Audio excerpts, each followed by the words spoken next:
नमस्कार मित्रांनो, अत्यंत महत्त्वाची अपडेट, महत्त्वाची माहिती आपण या व्हिडिओच्या माध्यमातून जाणून घेणार आहोत। थंबनेल आपण बघितलेला आहे, आपल्या लक्षात आलेलं असेल। सरळ स्टुडंट पोर्टलची अत्यंत महत्त्वाची अपडेट असणार आहे मित्रांनो। राज्यामध्ये शाळांची जी पडताळणी होणार आहे त्याबाबत आणखी एक महत्त्वाचं परिपत्रक काल दिनांक 6 एप्रिल 2026 ला निर्गमित झालेला आहे। तर मित्रांनो, काल जो आपण आपल्या चॅनलवर व्हिडिओ बघितलेला होता त्यामध्ये राज्यामध्ये जी पॅट चाचणी दरम्यान जे पडताळणी होणार आहे त्याबाबतच्या संपूर्ण सूचना, संपूर्ण माहिती जाणून घेतली होती।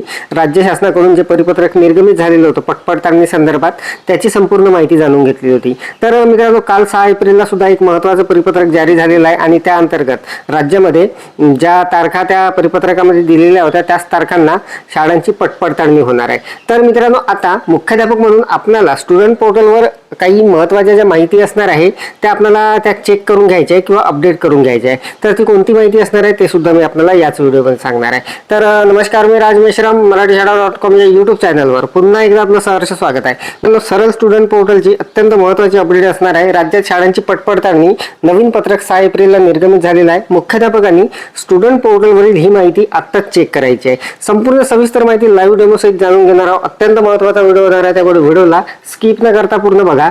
चॅनलवर जर नवीन असाल तर चॅनलला सबस्क्राईब करायला विसरू नका आणि व्हिडिओ जर आवडला तर व्हिडिओला लाईक व शेअर करा। चला तर मग सुरू करूया। मित्रांनो, सुरुवातीला या पडताळणीबाबत काल जे पत्र निर्गमित झालेलं आहे 6 एप्रिल 2026 ला त्या पत्राची माहिती जाणून घेणार आहोत आणि लगेचच त्या पोर्टलवर जाऊन नेमकं मुख्याध्यापक म्हणून आपल्याला आपल्या शाळेची कोणती माहिती चेक करायची आहे, कोणती माहिती आपल्याला तपासून पाहायची आहे अगोदरच, याची माहिती मी जाणून घेणार आहे। मित्रांनो, सगळ्यात महत्त्वाचं म्हणजे जिल्हा परिषद शाळांच्या बाबतीत तेवढं काही टेन्शन नसणार आहे, तेवढा काही प्रॉब्लेम नसणार आहे। खाजगी ज्या शाळा असणार आहे त्यांचाच थोडाफार प्रॉब्लेम यामध्ये असणार आहे पडताळणीसाठी। तर बघा, महाराष्ट्र शासनाच्या शालेय शिक्षण विभागाचं महत्त्वाचं हे जे परिपत्रक आहे हे दिनांक 6 एप्रिल 2026 ला निर्गमित झालेला आहे। संपूर्ण सविस्तर माहिती जाणून घेणार आहोत। या अगोदर सुद्धा जे पत्र आहे ते निर्गमित झालेलं होतं आणि त्याची माहिती आपण कालच्या व्हिडिओमध्ये सविस्तरपणे जाणून घेतलेली होती। तर बघा, प्रतिविभागीय शिक्षण उपसंचालक सर्व, शिक्षणाधिकारी प्राथमिक माध्यमिक जिल्हा परिषद सर्व आणि शिक्षण निरीक्षक गृह मुंबई। विषय बघा, अत्यंत महत्त्वाचा विषय, शाळांची पडताळणी करण्याबाबत संदर्भ दिलेल्या मागील पत्रांचे दिनांक 3/11/2025 आणि 31/3/2026 म्हणजे कालच्या व्हिडिओमध्ये जे पत्र आपण बघितलेलं होतं, जे परिपत्रक बघितलेलं होतं त्याचा संदर्भ इथे दिलेला आहे। तर बघा, उपरोक्त विषयाच्या अनुषंगाने राज्यातील शाळांची पडताळणी करण्याबाबत संदर्भ क्रमांक 2 अन्वये सूचना देण्यात आलेल्या होत्या। संदर्भ क्रमांक 2 अन्वये इयत्ता 2री ते 9वी व इयत्ता 11वी या वर्गाची पडताळणी दिनांक 11 एप्रिल, 15 एप्रिल व 22 एप्रिल 2026 रोजी करण्याचे निर्देश देण्यात आलेले आहे। तर मित्रांनो, राज्यामध्ये जे पॅट चाचणी होणार आहे त्या पॅट चाचणीच्या दिवशीच ही जी पडताळणी आहे ही होणार आहे। इयत्ता पहिली बाबतची पडताळणी ही उपरोक्त तारखांच्या दिवशीच म्हणजे 11 एप्रिल, 15 एप्रिल व 22 एप्रिल 2026 ला करण्याचे नियोजन करावे। सदर पडताळणी करण्याच्या अनुषंगाने शिक्षण विभागाव्यतिरिक्त जिल्हा परिषदेच्या इतर विभागातील अधिकारी कर्मचारी यांची सेवा माननीय मुख्य कार्यकारी अधिकारी जिल्हा परिषद सर्व यांच्या माध्यमातून उपलब्ध करून घ्यावी। महेश पालकर, शिक्षण संचालक माध्यमिक व उच्च माध्यमिक, शरद गोसावी, शिक्षण संचालक प्राथमिक शिक्षण संचालनालय पुणे।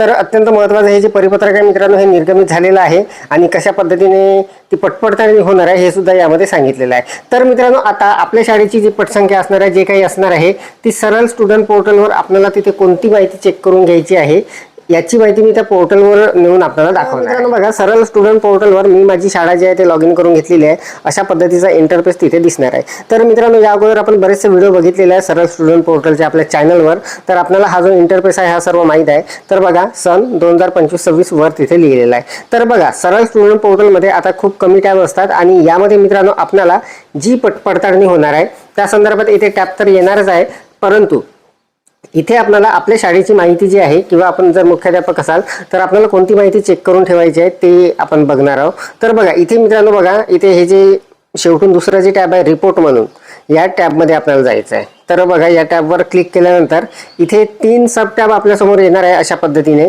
इथे असणार आहे HM लेवल, आधार आणि स्टुडंट सर्च म्हणून। तर मित्रांनो, इथे HM लेवल जे आहे यावर आपण क्लिक करणार। यावर क्लिक केल्याबरोबर त्यामध्ये पुन्हा 3 सब टॅब आपल्याला दिसणार आहे। तर त्यामध्ये असणार आहे student catalogue, student wise caste wise student count आणि standard wise age wise student count. तर यामधील मित्रांनो स्टुडंट काउंट ही जी टॅब आहे पहिली, या टॅबमध्ये आपल्याला जायचं आहे आणि इथे गेल्यानंतर बघा एक नवीन इंटरफेस आपल्या समोर येणार आहे अशा पद्धतीचा. इथे मित्रांनो स्टुडंट कॅटलॉग म्हणजे आपल्या शाळेतील मित्रांनो जे काही वर्ग असणार आहे त्या प्रत्येक वर्गातील संपूर्ण विद्यार्थी एकेका वर्गाचे आपल्याला तिथे दिसणार आहे. तर बघा इथे सिलेक्ट इयर जर आपण केलं 2025-26 येणार आहे. सिलेक्ट स्टँडर्ड करून घ्यायचा आहे. ग्रेड 1 म्हणजे वर्ग पहिला असणार आहे, ग्रेड 2 वर्ग दुसरा. तर आमची आता मित्रांनो 1 ते 7ची शाळा आहे, त्यामुळे 7 पर्यंत इथे दिसत आहे. तर बघा ग्रेड 1 वर जर आपण क्लिक केलं त्यानंतर स्ट्रीम जे आहे ते नॉट अप्लिकेबल असणार आहे. डिव्हिजन आपल्याला इथून सिलेक्ट करून घ्यायचा आहे. यामध्ये ऑल आणि ए असणार आहे. जर आपली खूप मोठी शाळा असेल, तिथे जर तुकडे असतील भरपूर, तर तिथे दिसणार आहे. तर बघा मी ऑल डिव्हिजन इथे सिलेक्ट करतो. त्यानंतर बघा इकडे हे जी शेवटची टॅब आहे यावर क्लिक करून आपण रेग्युलर हे जे आहे याला सिलेक्ट करून घ्यायचं आहे. त्यानंतर मित्रांनो बघा शेवटी एक छोटीशी टॅब असणार आहे गोची, यावर आपण क्लिक करणार.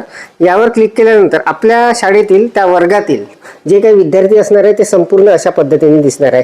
तर मित्रांनो आपल्याकडे हे संपूर्ण विद्यार्थी बरोबर आहेत का हे खात्री आपल्याला करून घ्यायची आहे आणि बहुतेक प्रत्येक शाळेमध्ये हे बरोबरच आहे. तर याचीच पडताळणी होणार आहे मित्रांनो. आपल्या हजेरीवर ऑनलाईनमध्ये आणि ऑफलाईनमध्ये संपूर्ण विद्यार्थी ते बरोबर असायला पाहिजे. तर बघा जसे आता हे आमचे पहिल्या वर्गाचे 5 विद्यार्थी आहे हे बरोबरच आहे. त्यानंतर वर्ग दुसरा यामध्ये बघा हे सुद्धा मी इथे सिलेक्ट करून ते चेक करून घेतो. तर इथे सुद्धा जे विद्यार्थी आहे 11 विद्यार्थी आहेत ते संपूर्ण विद्यार्थी मित्रांनो इथे दिसत आहे.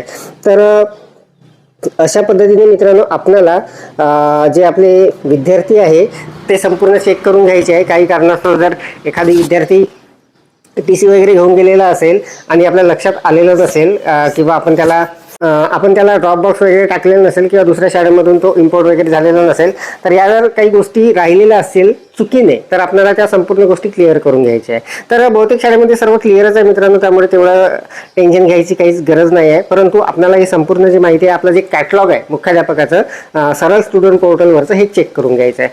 तर मित्रांनो सध्या शैक्षणिक सत्र 2025-26 हे अगदी अंतिम टप्प्यामध्ये आहे. संपूर्ण आता आपल्या परीक्षा वगैरे सुरू होणार आहे. पॅटची चाचणी आहे आणि त्या पॅटच्या चाचणी अंतर्गतच दरम्यानच आपल्याला ही जी शाळा पडताळणी आहे हे सुद्धा होणार आहे. तर या संदर्भात आपल्याला मुख्याध्यापक म्हणून किंवा शिक्षक म्हणून आपल्या शाळेची कोणती माहिती चेक करून घ्यायची आहे याची संपूर्ण माहिती आपण जाणून घेतलेली आहे. सोबतच काल जे परिपत्रक निर्गमित झालेलं आहे पडताळणी संदर्भात त्याची सुद्धा माहिती बघितलेली आहे. तर अत्यंत महत्त्वाची माहिती, महत्त्वाची अपडेट या व्हिडिओच्या माध्यमातून आपण जाणून घेतली. अपेक्षा आहे आपल्याला माहिती समजलेली असेल, व्हिडिओ आवडलेला असेल.